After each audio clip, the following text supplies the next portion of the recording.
जय हिंद दोस्तों, my name is Rohit. Himalayan study point में आपका एक बार फिर से स्वागत है। आज की इस वीडियो में हम एचपी पुलिस कांस्टेबल का एग्ज़ाम जो कि 2019 में हुआ था उसको हम इस वीडियो में सोल्व करने वाले हैं।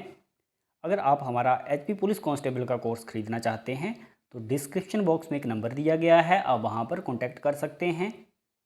तो आइए वीडियो को शुरू करते हैं। हमारा पहला क्वेश्चन है, softwares such as Explorer and Firefox are also called as. ये सॉफ्टवेयर के नाम हैं एक्सप्लोरर एंड फायरफॉक्स। ये क्या कहलाते हैं? तो इनको बोला जाता है ब्राउज़र्स। तो जो सी ऑप्शन है ये इसका राइट आंसर है, इन्हें कहा जाता है ब्राउज़र्स। उसके बाद है, गोताखोरी में श्वसन के लिए जो गैस प्रयुक्त होती है उसमें ऑक्सीजन और डैश का समावेश होता है। जो गोताखोर होते हैं वो सांस लेने के लिए गैस एक यूज़ करते हैं, वो मिक्सचर होती है ऑक्सीजन और किसी अन्य गैस की। तो वो दूसरी गैस कौन सी है? तो उस गैस का नाम है हीलियम। ओके, इसको याद रख लेना। ऑक्सीजन और हीलियम का मिक्सचर होती है गैस, जो कि सांस लेने के लिए गोताखोर जो है वो यूज़ करते हैं। उसके बाद है, junk email is also called as. जो जंक ईमेल होती हैं उन्हें और का क्या कहा जाता है? तो इन्हें कहा जाता है स्पैम। अगर आप जीमेल यूज़ करते हो तो आपने देखा होगा कि जीमेल में एक स्पैम फोल्डर होता है, ठीक है। तो स्पैम जो फोल्डर होता है वही होती है जंक ईमेल। जंक ईमेल को ही स्पैम कहा जाता है। तो option B is the right answer. उसके बाद है, the Sankalp project is related to the elimination of. जो संकल्प परियोजना है किसके उन्मूलन से संबंधित है? तो ये है HIV एड्स। तो option A is the right answer. उसके बाद ये मैथ है। मैथ को हम किसी दूसरी वीडियो में कवर करेंगे। आज हम हिंदी, इंग्लिश, जीके इन सब चीज़ों को कवर करने वाले हैं। ओके, तो 34 नंबर क्वेश्चन से हमारी इंग्लिश शुरू होगी। हाँ, यहाँ से इंग्लिश शुरू होगी। तो ये सेंटेंस दिए गए हैं क्वेश्चन नंबर 33 से लेकर के 36 तक, ठीक है। ये नीचे हाईलाइट किए गए हैं, हमने इनको करेक्ट करना है। ऑप्शन चार चार दिए गए हैं, इनमें से हमने बताना है कि कौन सा सही होगा। मतलब किस तरह से हम सेंटेंस को करेक्ट कर सकते हैं, इम्प्रूव कर सकते हैं। तो पहला क्वेश्चन है, whenever my students come across a new word I ask them to look for them in the dictionary। तो जो अंडरलाइन किया है टू लुक फॉर देम, हमने इसको करेक्ट करना है। तो पहले इसकी हिंदी समझो। whenever my students, जब भी मेरे विद्यार्थी come across a new word, मेरे पास एक नया शब्द लेकर के आते हैं, आई आस्क देम, मैं उनको पूछता हूँ, कहता हूँ, to look for them in the dictionary. तो इसका राइट आंसर होगा to look them up. Option B is the right answer, ठीक है। तो मैं उनको बोलता हूँ कि इसको डिक्शनरी में चेक करो। ओके, तो इसका राइट आंसर हुआ to look them up, B option. उसके बाद है, he insisted on he was innocent. Insist करना होता है जोर डालना, ठीक है। मतलब अपनी जो बात है उसको जोरदार तरीके से रखना। ही insisted on he was innocent, कि वह इनोसेंट है। तो इसका इंसिस्टेड ऑन नहीं होगा, इंसिस्टेड दैट होगा। तो option B is the right answer. He insisted that he was innocent. Okay, उसके बाद नेक्स्ट क्वेश्चन है, each furniture on display in this hall is on sale. तो सबसे पहले जो फर्नीचर होता है वो अनकाउंटेबल नाउन होता है, ठीक है। अनकाउंटेबल नाउन वो होते हैं जिनको हम काउंट नहीं कर सकते हैं। अब फर्नीचर को आप काउंट नहीं कर सकते, आप ऐसा नहीं बोल सकते कि एक फर्नीचर, दो फर्नीचर, तीन फर्नीचर, ठीक है। तो फर्नीचर जो होता है अनकाउंटेबल नाउन होता है, और अनकाउंटेबल नाउन के साथ कभी भी आर्टिकल का प्रयोग नहीं किया जाता है। हाँ, हम इसको इस तरीके से लिख सकते हैं, जैसे ईच पीस ऑफ फर्नीचर, ठीक है। फर्नीचर में से हमने किसी स्पेशल जो फर्नीचर है उसको इंडिकेट किया, ईच पीस ऑफ फर्नीचर। तो इसका राइट आंसर होगा ईच पीस ऑफ फर्नीचर। जैसे देखो, जूस, जूस क्या है? एक अनकाउंटेबल नाउन है जिसको हम काउंट नहीं कर सकते। हम ऐसा नहीं बोल सकते कि एक जूस, दो जूस, ठीक है। तो बट हम ऐसा लिख सकते हैं a drop of juice, a drop of juice, की जूस की एक बूंद। तो इसका लिखने का तरीका होता है अ ड्रॉप ऑफ, ऑफ लगता है और आर्टिकल का प्रयोग भी किया जा सकता है, लेकिन ये पर्टिकुलर एक सिस्टम के साथ किया जाता है, इसलिए इसका आंसर होगा ईच पीस ऑफ फर्नीचर। ठीक है, ईच फर्नीचर नहीं होगा, ईच पीस ऑफ फर्नीचर। तो राइट ऑप्शन है इसका बी। उसके बाद है the building is a prime example of architecture of the 18th century. Prime example, building is the prime example of architecture. तो इसका होगा option number C, primitive. Primitive का मतलब होता है प्राचीन। ओके, तो building is primitive example of architecture of the 18th century. उसके बाद है choose the word closest in the meaning to the word written in the capital letter. मतलब एक तरह से हम बोल सकते हैं कि सिनोनिम, कि जो लिखा है वर्ड इसका सिनोनिम हमने बताना है, इससे मिलता जुलता शब्द। ओके, तो ये है टू जेटिसन। तो सबसे पहले तो आपको जेटिसन का मतलब पता होना चाहिए कि जेटिसन होता क्या है। ओके, तो जेटिसन होता है बाहर फेंकना, छोड़ देना, त्याग देना, इसका ये मतलब होता है। ओके, अब हमने ये चार ऑप्शन में से बताना है कि इससे मिलता जुलता शब्द कौन सा है। तो पहला है टू गो ऑन ट्रैक, दूसरा है पहले का हुआ मतलब कि पैदल चलना, दूसरा है टू फ्लाई उड़ना, टू फायर ए गन आग जलाना, और सी ऑप्शन है टू अबेंडन। अबेंडन का मतलब भी छोड़ना ही होता है, त्यागना होता है। तो टू जेटिसन का जो क्लोजेस्ट मीनिंग है, मीनिंग वाला वर्ड है, वो है टू अबेंडन। तो option number C is the right answer. Okay, C जो है हमारा सही आंसर है। उसके बाद है in the given sentences choose the word which is the opposite to the underlined word. ठीक है, अब हमें बताना है अपोजिट वर्ड। तो पहला है people are unwilling to follow the rules. अब फॉलो का हमने उल्टा बताना है, तो ऑप्शन है waive, neglect, dispose, disregard. Okay, तो डिस्पोज का मतलब होता है निपटाना, डिस्पोज का मतलब होता है निपटाना, नेग्लेक्ट का मतलब होता है उपेक्षा करना, और जो डिसरिगार्ड का मतलब होता है वो होता है अनादर, और बेब का मतलब होता है माफ़ करना या छोड़ देना। ठीक है, तो इसका राइट आंसर जो है वो होगा फॉलो, मतलब फॉलो करना, अनुसरण करना, और दूसरा इसका उल्टा क्या होगा, छोड़ देना। तो छोड़ देना मतलब बेब। तो option A is the right answer. ठीक है, फॉलो का ऑपोजिट होगा वेव। 39 क्वेश्चन है his appearance on the scene was fortuitous, fortuitous. ठीक है, his appearance on the scene was fortuitous. ठीक है, अब फॉर्च्यूटस का मतलब क्या होता है, इसका मतलब होता है आकस्मिक, एकदम से। ओके, अब इसका हमने उल्टा बताना है सर्कमस्टांशियल, संयोग से, अनफॉर्चुनेट, दुर्भाग्य से, सडन, अचानक से, और कैलकुलेटेड। इसका आंसर होगा option number B is the right answer, unfortunate. Okay, उसके बाद है choose the correct word to fill in the blank. अब हमने फिल इन द ब्लैंक ये भरने हैं ब्लैंक में। ये चार चार ऑप्शन दिए गए हैं, तो हमने रिक्त स्थान को भरना है। पहला है climbing mountain, mount Everest, sorry, climbing Mount Everest is a remarkable feet, feet, foot, feet, इनमें से कौन सा होगा। तो सबसे पहले इसका राइट आंसर जो होगा वो होगा option number B, feat, FEAT। अब फीट का मतलब क्या होता है, तो फीट को बोलते हैं कर्तव्य, कोई साहसिक कार्य।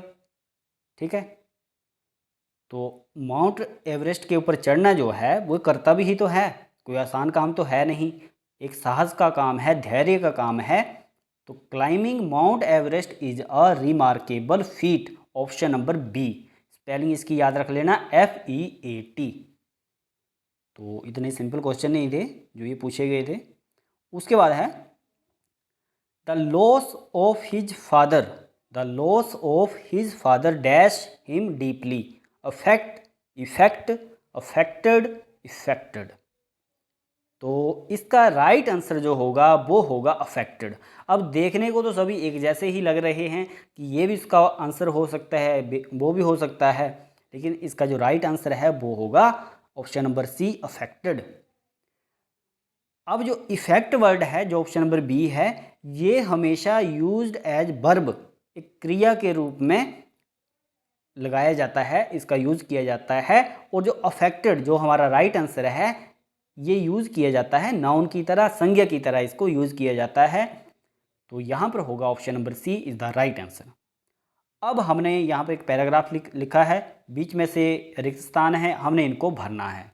ओके, तो पहले इसको पढ़ते हैं हम। You probably know about instant coffee और इंस्टेंट चाय, टी। आपने, आप जानते होंगे अबाउट इंस्टेंट, एकदम से जो कॉफ़ी बनाते हैं, या इंस्टेंट टी, ठीक है, इनके बारे में आपने सुना होगा। They are a part of modern man's life, ये आधुनिक इंसान की जिंदगी का एक हिस्सा है, ठीक है, चाय और coffee. However, have you heard dash instant trees? क्या आपने कभी इंस्टेंट ट्री, पेड़ों के बारे में पढ़ा है, सुना है? तो 42 का है of, with respect to, at, from. Have you heard, of लगेगा, विद रिस्पेक्ट टू लगेगा, एट लगेगा, फ्रॉम लगेगा। तो इसका राइट आंसर जो होगा वो होगा option number A, of. Have you heard of instant tree? क्या आपने कभी इंस्टेंट ट्री जो पेड़ होते हैं उनके बारे में सुना है? Yes mister Mohan, yes mister Mohan dash Mumbai has achieved this feat by a dash pole planting technique, ठीक है। तो 43 का होगा belonging from, with in, from, on. Mister Mohan from Mumbai, तो जो 43 का आंसर होगा वो होगा ऑप्शन नंबर सी, फ्रॉम। और feat by a 44 pole planting technique, 44 का होगा रेवोल्यूशनरी, ठीक है, option number B is the right answer. Mumbai ने ये कर्तव्य को हासिल कर लिया है, revolutionary pole planting technique by this new. अब 45 का होगा, यहाँ पे गलत लिखा है, ऑप्शन ए नहीं है, इसका राइट आंसर जो होगा वो बी होगा, method. By this new method a tree can be easily grown. और 46 का होगा विद इन 3 मंथ, 3 महीने के अंदर अंदर जो एक पेड़ है वो ग्रो होगा। Which would normally have taken 3 years to grow, ठीक है, जिसे नॉर्मली ग्रो होने में कितना टाइम लगता है, 3 साल लगते हैं, वो 3 महीने के अंदर अंदर पैदा हो जाएगा, ठीक है, उग जाएगा, अपनी ग्रोथ कर लेगा। तो ये थे इसके राइट आंसर। 47 का वुड है और 48 का ग्रो है। ओके, तो उसके बाद है, अब आगे हिंदी। सबसे पहले है, निम्नलिखित में विशेषण लिखें। लड़के ने लाल कमीज पहनी है, लड़के ने लाल कमीज पहनी है, तो इसमें विशेषण शब्द कौन सा है? ने है, लाल है, पहनी है, कौन सा है? तो विशेषता है, कमीज पहनी है, बट कमीज है कैसी, उसकी विशेषता है कि वो लाल है, तो लाल इसकी विशेषता है, इसलिए B is the right answer. झील की गहराई का अनुमान लगाना कठिन है, ठीक है, तो झील की विशेषता क्या है? गहराई, ठीक है, झील की गहराई, तो गहराई जो है ये विशेषण शब्द है। Okay, option A is the right answer. उसके बाद है, निम्नलिखित लोकोक्तियों का अर्थ बताएं। तो ये बताना है हमने, सफ़ेद झूठ, इसका राइट आंसर होगा ऑप्शन नंबर बी, जो साफ पता चले कि झूठ है। सफ़ेद झूठ मतलब एकदम से पता लग जाए कि ये तो सच में झूठ ही बोल रहा है, सफ़ेद झूठ। उसके बाद है, लाल पीला होना, तो बिल्कुल सिंपल है, इसका आंसर होगा गुस्साना। गुस्साता तभी बोलते हैं ना, क्यों तू लाल पीला हो रहा है, तो लाल पीला होना गुस्साना।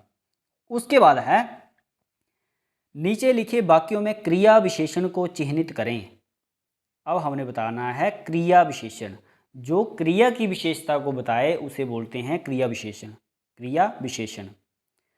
हादसे के बाद मैं वहां से सरपट भागा। हादसे के बाद मैं वहां से सरपट भागा। क्रिया क्या है? भागना, भागा।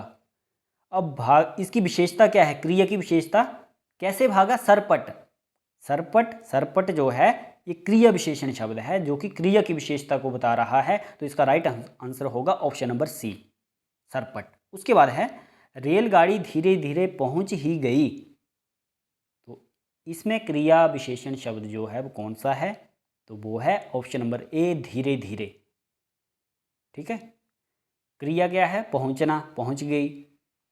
कैसे पहुंची? धीरे धीरे, विशेषता है इसकी, क्रिया विशेषण जो कि क्रिया की विशेषता को बता रहा है, तो रेलगाड़ी धीरे धीरे पहुंच ही गई, इसमें क्रिया विशेषण शब्द है ऑप्शन नंबर ए, धीरे धीरे। ओके। उसके बाद है रमेश इतना तेज दौड़ा कि बहुत आगे निकल गया।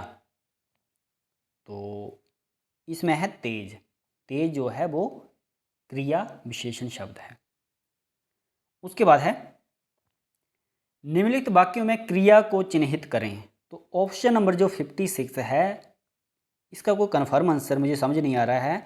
अगर किसी ने हिंदी की एमए वगैरह की है तो आप कमेंट सेक्शन में इसका आंसर जरूर बताना है। गया शहर किस प्रदेश में है?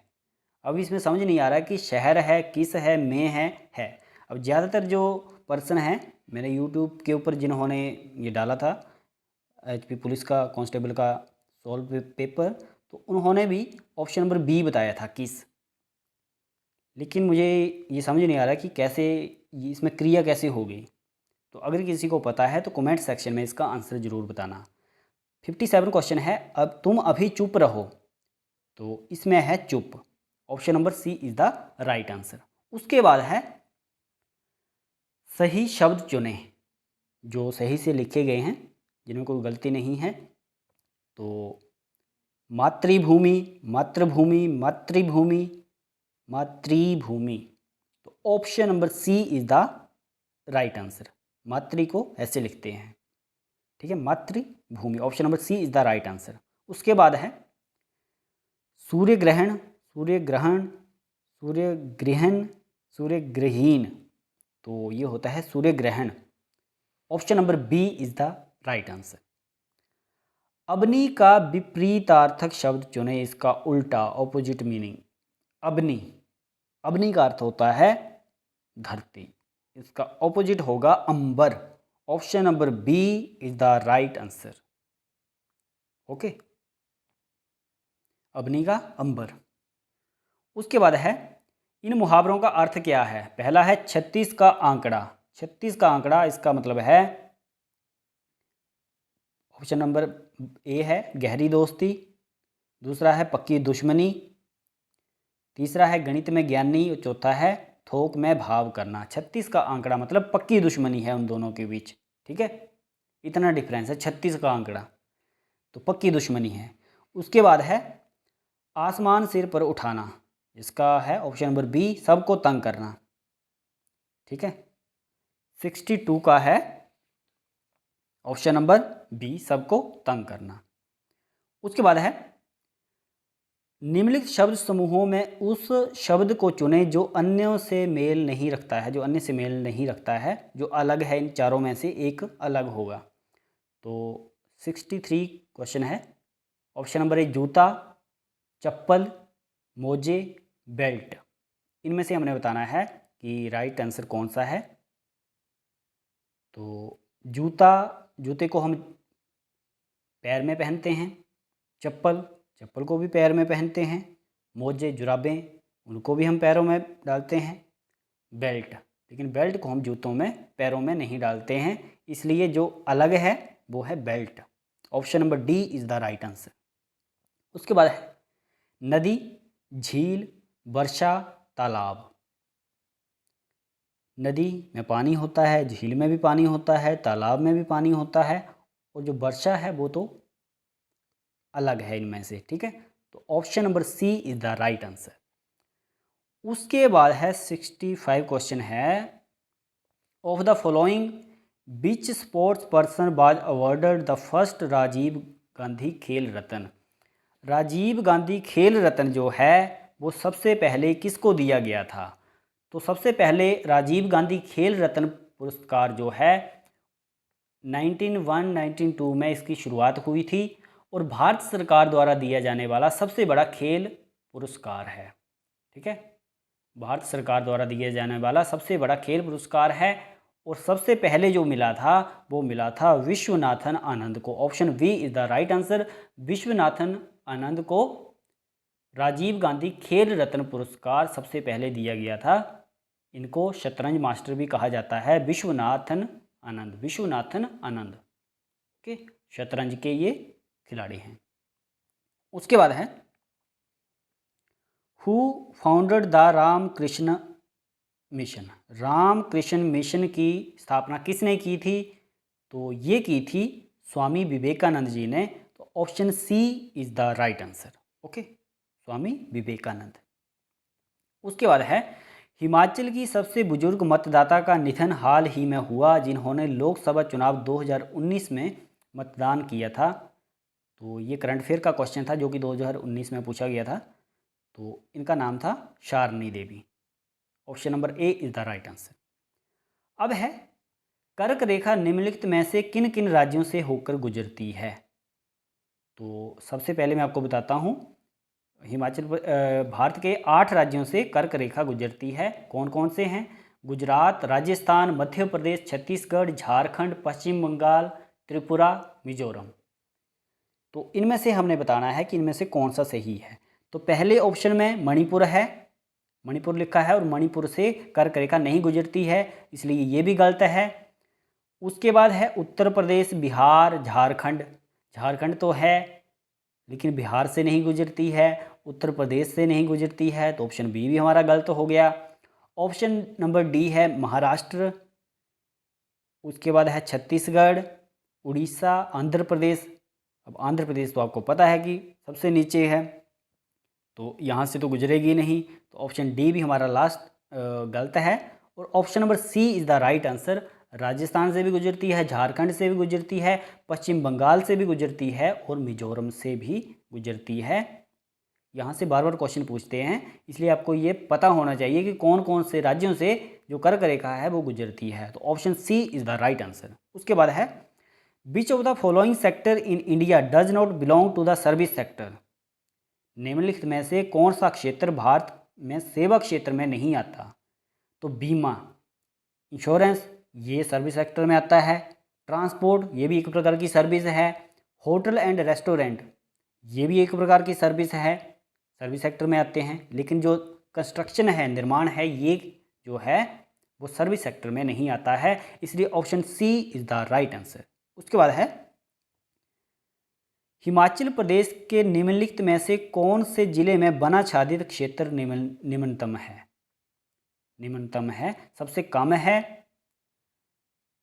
Which of the following district in Himachal Pradesh has a least forest cover area wise, ठीक है। तो ये है लाहौल स्पीति। ऑप्शन सी जो है इसका राइट आंसर है। लाहौल स्पीति में सबसे कम वनाच्छादित क्षेत्र है, okay. Option number C is the right answer. उसके बाद है but is the representation of 1 degree latitude in kilometre. 1 degree अक्षांश का निरूपण कितने किलोमीटर में होता है? तो ये बराबर होता है 111 kilometre. Option A is the right answer. 1 degree से 2 डिग्री के बीच में कितना डिफरेंस होता है? 111 किलोमीटर का। उसके बाद है रोहतांग सुरंग की लंबाई कितनी है? तो ये है 9.2 kilometre. Option number C is the right answer. 9.2 kilometre Rohtang सुरंग की लंबाई है और इसको अटल टनल भी कहा जाता है, अटल सुरंग भी कहा जाता है। कौन सी? रोहतांग सुरंग को। 9.2 kilometre, option number C is the right answer. उसके बाद है भारतीय संविधान के किस अनुच्छेद में राष्ट्रपति शासन लागू करने की शक्ति निहित है? प्रेसिडेंट रूल, तो इसका जो आंसर है वो है ऑप्शन नंबर बी, अनुच्छेद 356।